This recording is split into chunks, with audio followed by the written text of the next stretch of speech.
It's already October. I'm one day late. We've reached the end of September. I saw 17 new original movies, and we're going to talk about them. What is up, Flick fans? Welcome back to my channel. You know what this is. At the end of every month, I take all the movies I saw, I rank them, I place them on tiers. I tell you whether or not they are worth a watch. And like I said, I saw more movies this month than I have in a while, even though there wasn't really a huge movie to talk about. I'm also in the middle of New York Film Festival. I'm going back here in about 6 days.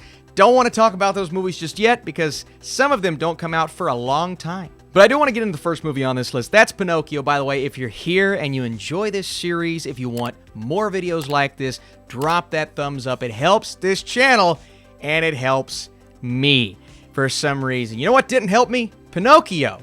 I expected so much more from this film, and it's not that I've raised my expectations with these Disney remakes, and I want everyone to be so different and distinct, like, you know, Pete's Dragon was kind of different, Cruella, that was kind of different. But most of the time, we just get rehashes that don't bring anything new to the table, crazy sporadic films, or movies that just fall completely flat. Pinocchio rehashes the exact movie that we got many moons ago, but it doesn't bring anything interesting to the table that changes it up. And in the moments, the scenes that it does try to change up, it actually makes it significantly worse. Even the performances are over the top. And some of the characters, this movie didn't even take advantage of for some reason. It cut out integral moments. The character design, unlike a Jiminy Cricket, was odd. And I just didn't feel anything. I didn't feel any emotion while watching this movie. Now, there are some really sweet moments, and I thought Pinocchio himself, the voice, was really good. Tom Hanks was giving a nice performance, and those very few and far in between magical moments are magical, so it's definitely not the worst movie I've seen all year, but it's down there, and I guess it's in the conversation, so I am going to go bad tier for Pinocchio, and no, that's not a lie, because my nose is not growing. It's gross. Let's talk about Blonde, Ana de Armas. I thought she gave a great performance. And, you know, say what you will about her sounding like Marilyn Monroe, it was really focused on character growth and development. At least she was focused on building up this character, and she delivered. There are some beautiful shots, some nice cinematography, some aspect ratio changes. The style is there, but it does become more style over substance after a while. This movie needed to be trimmed. It needed to be edited down. I felt that all the way through. And while it presents good ideas and provides some nice visuals, it does kind of start to tarnish the perception of Marilyn Monroe. And I understand it's based on a fictional book and it's a fantasy. That's how it's explained to us. So I don't have a huge issue, at least on its surface, of what it's going for. But the direction here, I just didn't really like it. I didn't really like the light that it put her in, and I wasn't overly compelled by the story. I was by her performance, but the circumstances and the script that she's given and the idea that this movie just tries to do too much, I have to put this one on the meh tier. Some good things in there preventing it from being bad, but definitely not anything more. This next film is called Athena. This is one of those that I turned on a little bit late, so I didn't put out an individual review, expecting, you know, some nice cinematography because I thought the trailer looked nice. I didn't expect it to be one of the better technically made movies I've seen all year. The cinematography is incredible. And here's the summary of this film in case you've never heard of it. Hours after the tragic death of their youngest brother in unexplained circumstances, 3 siblings have their lives thrown into complete chaos. This is a war. This is a war with numerous characters involved, a massive story, a crazy concept, a very simple script when it comes to building up characters. I watched this movie and I'm like, okay, this is probably the issue that people had with 1917, at least those who didn't love it.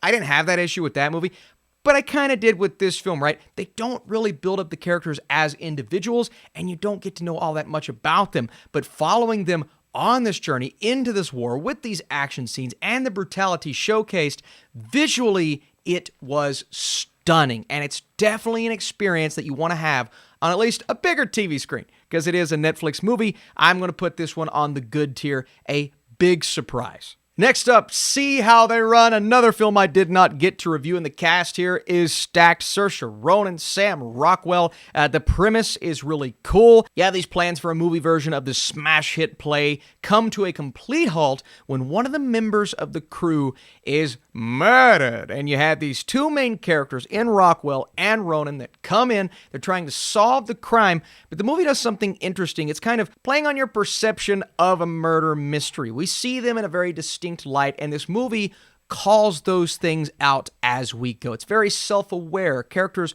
are almost breaking that fourth wall. And that being said, I heard a lot of people raving about this movie, so I said I have to go see it even if it's late.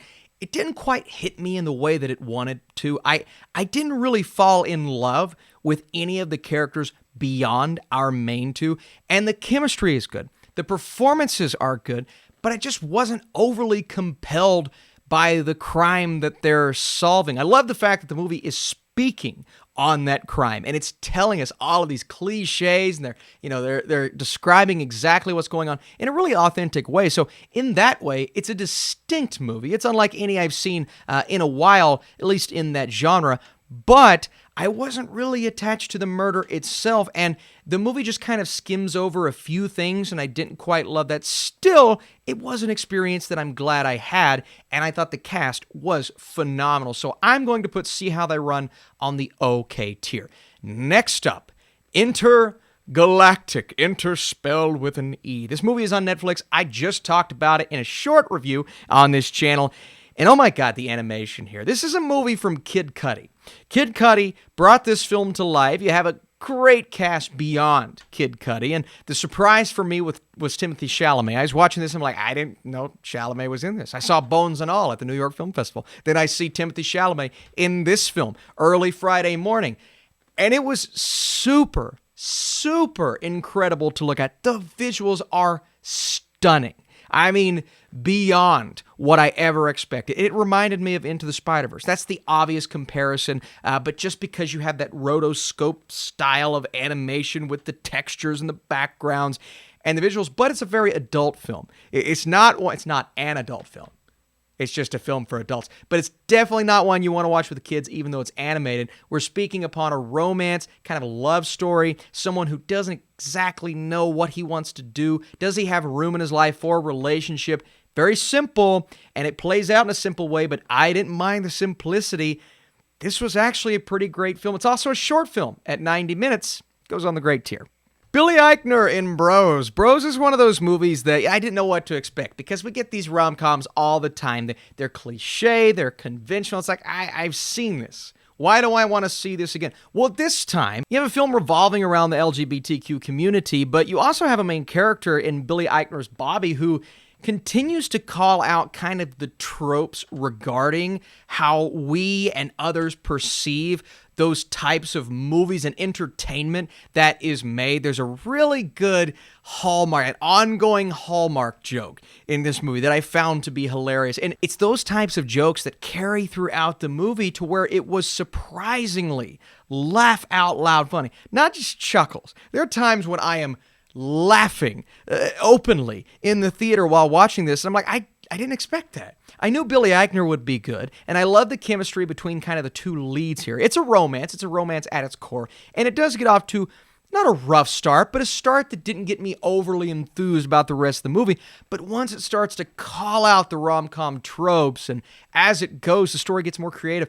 And then Eichner gets a beautiful monologue going into the third act, and I'm like, oh, this took that extra step that I didn't think it was going to take about 20 minutes into the film, but it did, and I really appreciate that. There are some technical issues with this movie, like dubbing, and you can see the mouths, but it happens multiple times in the film, so that kind of bugged me, but I'm still going, it's close to the great tier. I'm going high good tier just because of some of those issues, but in terms of romantic comedies, you don't get much better than this. Next up, how about a coming-of-age comedic drama on Netflix? Camila Mendes and Maya Hawke. I love this cast, and I love their chemistry in the movie.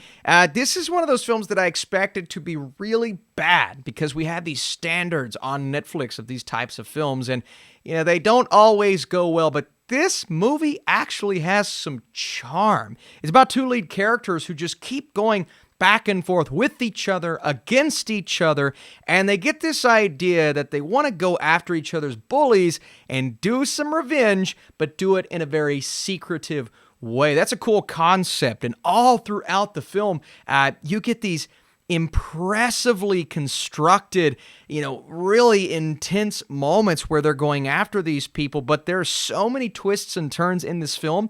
I have to give the script kudos. Now, they're not the easiest characters to like. They're not really likable at all. But if you're in it for the story, you can look past some of these cliches that are a part of the drama, and they're definitely in there. It started to take away my enjoyment as we went.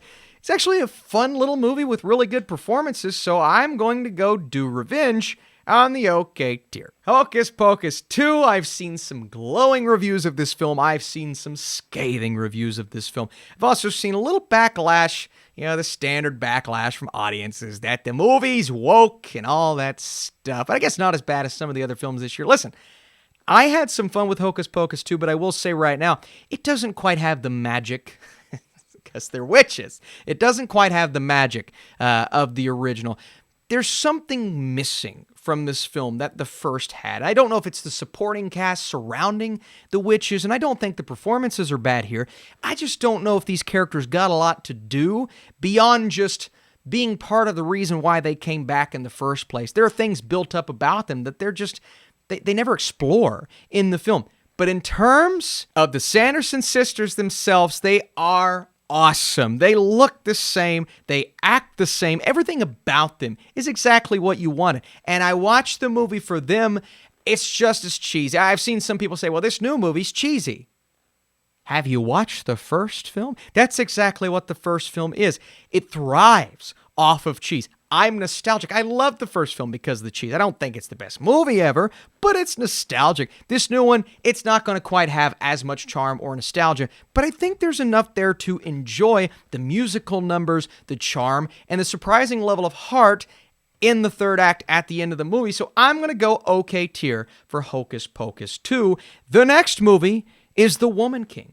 The Woman King is the type of film that I didn't know what to expect. I heard the premise, looked amazing. I saw the trailer, didn't love the trailer, so I wasn't all that excited going into the theater. I walked out saying, holy, that was way better than I expected it to be. This is a brutal, crazy action movie that really thrives off of culture and the visuals, the stunning character growth and development, and that chemistry between our two leads, Viola Davis and this young girl who I didn't know would be she's the lead of the movie. I had no clue. I thought it would be Viola Davis. Viola is just as much the lead, but the focus is on this young girl joining this tribe, joining this warrior tribe, becoming a warrior herself, but learning that things are harder than they look, the battles that they engaged. And I understand there was a big controversy behind this movie, but I said in the review, and I'll say it again right now, I judged the movie that I watched, what they presented to me, and I think they fairly well presented it as fantasy. I get the argument. I think there's a discussion to be had in terms of, looking at what the actual tribe represented and then looking at what was given to us on screen. I think that's a conversation that I tried not to filter in my review. Now, there were some really crazy responses regarding that and people that were very angry, and understandably so. I don't want to hit on it too much, but just so you guys know, I judged the movie that I watched, and it was presented as fantasy, even though some of the marketing didn't quite make that clear. So again, I completely understand the controversy, but in terms of this film, I'm going to go great. I thought it was a great movie. I really did. Journey Smollett, Logan Marshall Green, and Allison Janney in this action-packed Netflix dramatic thriller with so many turns along the way, in a film that tries to be so different, tries to be edgy. It's an edgy action movie because Allison Janney's getting in on the action, and she actually crushes this role. She is great as our lead character in Lou. The movie tries to throw some curveballs at you in the third act, and the curveballs, well, they didn't quite nail it. The simple story of, this dad who kidnaps his daughter from the mother, and the mother and Lou have to go after the father. But of course, there are going to be things along the way that you see coming, and things that didn't quite have that emotional impact that they're going for. This story drags just a bit, and the experience is compromised because of that. But I think I appreciated it more than I thought I would because I thought the movie was going to be terrible because of how good the cast is and because the movie actually looks pretty good because of all of those things. I mean, it's still not a very good movie. You watch it and it's so predictable. I am going to put it on the meh tier, but I did expect worse. So in that way, it was surprising. How about the greatest beer run ever? This is on Apple TV Plus, Russell Crowe, and it's the director of Green Book. Okay, and I've seen some people use that in their reviews. They're like, Green Book sucks, so this movie sucked. I'm like, that's not how it works. You have to judge this movie, judge it. But there are criticisms, for sure, with this film. Man, I struggled with the first act. I really thought this was going to be as bad as some people have been saying, but the movie starts to get better. I mean, it's the greatest beer run ever. There's going to be fun in that. Zac Efron actually nails this role. The accent was a little shaky, but he nailed the role. Some great emotion towards the end. You get some war scenes that are filmed expertly. I mean, truly expertly. And the themes are there. They kind of beat you over the head with certain elements and moments. And Russell Crowe wasn't in the movie as much as maybe I wanted him to be personally, but that didn't take away from the film. The journey starts to pick up when he actually goes in and delivers the beer. And from there, I was entertained, and there were some nice moments in the third act. I'm going okay tier for the greatest beer run ever. It wasn't that Oscar movie like I thought it could be at the beginning of the year. Don't worry, darling. This is the big one from the beginning of the month, both behind the scenes and in front of the scenes. Is that how you say it? Olivia Wilde, Harry Styles, Florence Pugh. Florence Pugh is amazing in this movie. And I thought this movie had potential. I can see why audiences are liking it more than critics.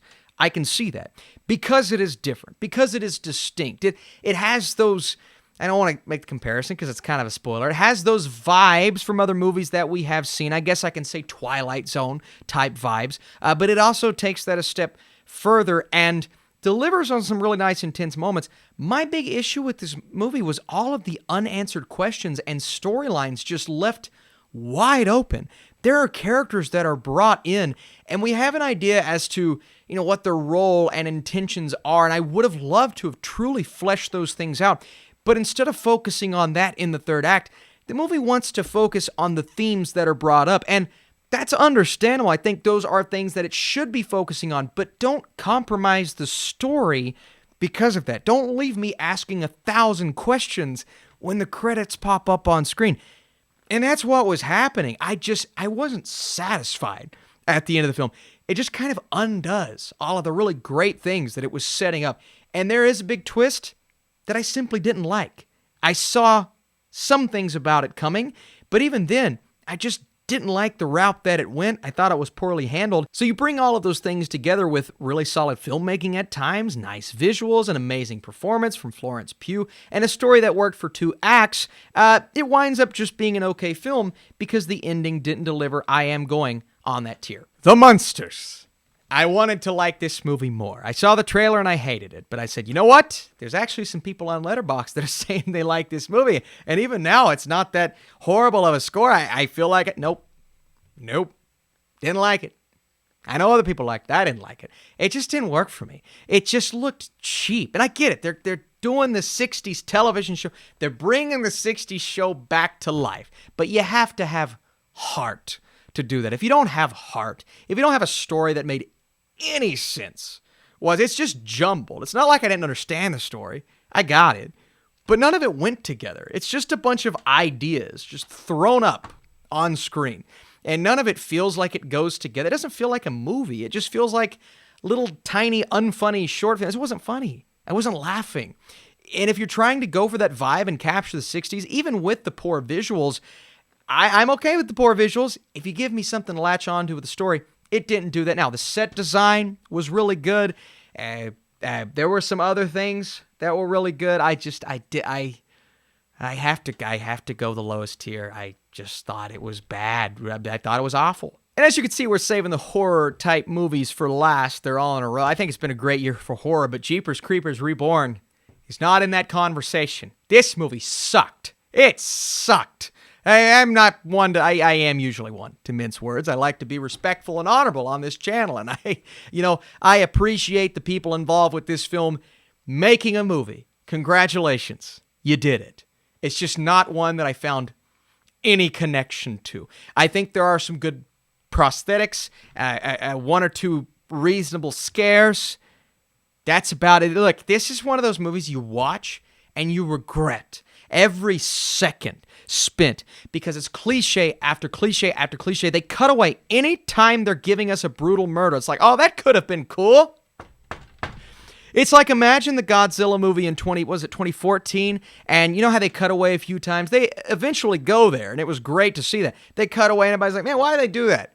They do this the whole movie. There's no payoff whatsoever. The main two characters, two of the most annoying, nonsensical characters I've seen in a movie in years. I hated this movie.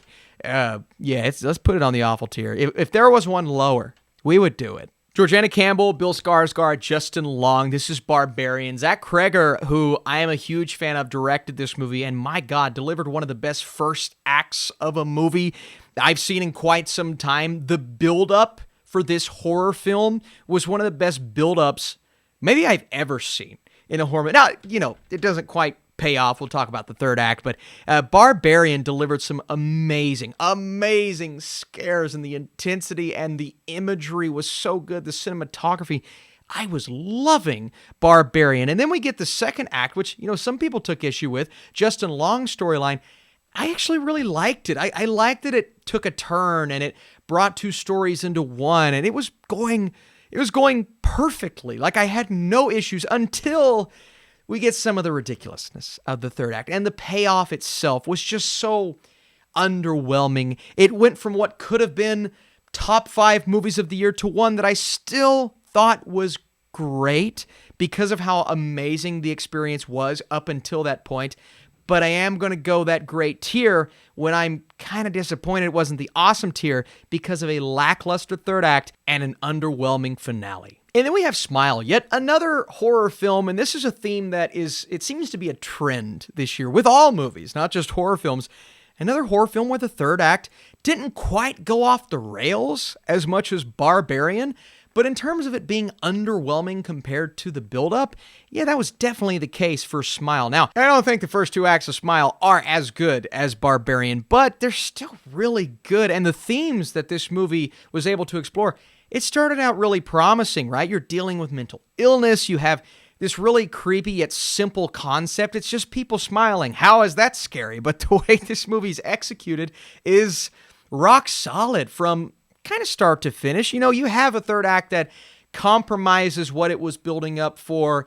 Let's do the horror ending. Let's do the ending that's really easy and somewhat cliche and doesn't quite give that payoff. So I was bummed out once again with the third act of this film, but the rest of the movie is good, and the experience as a whole, this is one you want to see in a theater with a lot of people. I'm going the good tier for Smile. And finally, it's Pearl.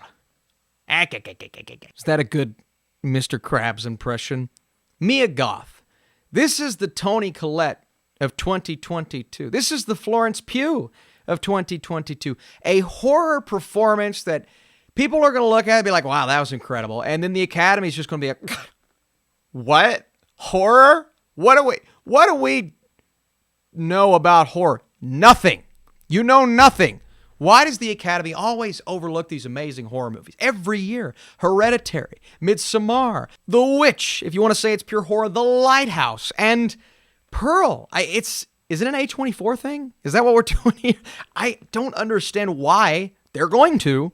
Mark it down. They are going to. Why they're not going to nominate her performance. She's amazing. This is her Joker, in my opinion. The way that she's able to just display this pure sense of insanity and yet give her this deeper sense of emotion that I never expected with this type of movie. I didn't expect to care about Pearl. You still understand that she's in the wrong. She's crazy. She's doing unspeakable acts. But part of me is like, wow, she's just so good. She's so lovable, yet so hateable. I loved it. This is just a rock-solid character study from start to finish. And yes, it's horror, and we get those horror moments in the third act, but it was the build-up for me. It was the dialogue. It was the conversations with her and other characters in this movie. And the fact that they were able to do that in such a stylistic way. This is the director. I want to say he's going places. He already is places. Every movie is distinctly different. And Pearl and X in the same universe, They don't even feel like the same film other than the locations. I prefer Pearl 2X. I guess I'm in the minority there. Don't care. I'm going great tier for Pearl. What a year for horror. You know what it's time to do? It's time to rank these movies. It's going to be tough. But before we do that, if you're here, be sure to leave a comment. What's your list? What's the best and worst movie you saw this month? And again, if you want to drop that thumbs up, that would be fantastic. But let's do some rankings. And we're going to start, of course, at the bottom. And we have just two amazing films here. But of course, Jeepers Creepers, yeah, that's the worst. Followed by The Munsters, Pinocchio, and now we have Blonde and Lou. But I think I'm going to keep Blonde above Lou just because of Ana de Armas, her performance. On the okay tier, ooh, man, this one's tough because there are some pretty fun movies here. But I think I'm going to keep Don't Worry, Darling at the bottom just because of those unanswered questions. Followed by, let's go Hocus Pocus 2 after that. I did have a lot of fun seeing them back on screen. Then The Greatest Beer Run Ever and Do Revenge right after that. See how they run on the top of the okay tier going into the good tier. And I think we're going to keep Smile in that spot, but I'm actually going to go Bros at the top of the good tier because, like I said earlier, I was debating great tier for that film. And at the top, these are my 4 favorite movies of the month. At the bottom of the great tier, unfortunately, has to be Entergalactic, which is still a great movie. And then Barbarian, meaning I have to choose between The Woman King and Pearl, and I don't want to do it. But if I'm going to make that decision, it's Mia Goth and that performance just slightly above The Woman King. But 4 great movies that I highly, highly recommend you all watching, especially if you're a fan of horror, animation, or one of the better action movies in The Woman King that you're going to see. But that's my list. These are all the movies that I watched. I watched a lot of films, but this next month, there's going to be some big ones. Halloween, Hellraiser, which I've already seen, and some films that I can't wait to talk about. And of course, I'm covering the New York Film Festival right now. Stay tuned to this channel for some updates on that and on my TikTok, where I'm giving you my reaction after every movie. All right, guys, I'll see you.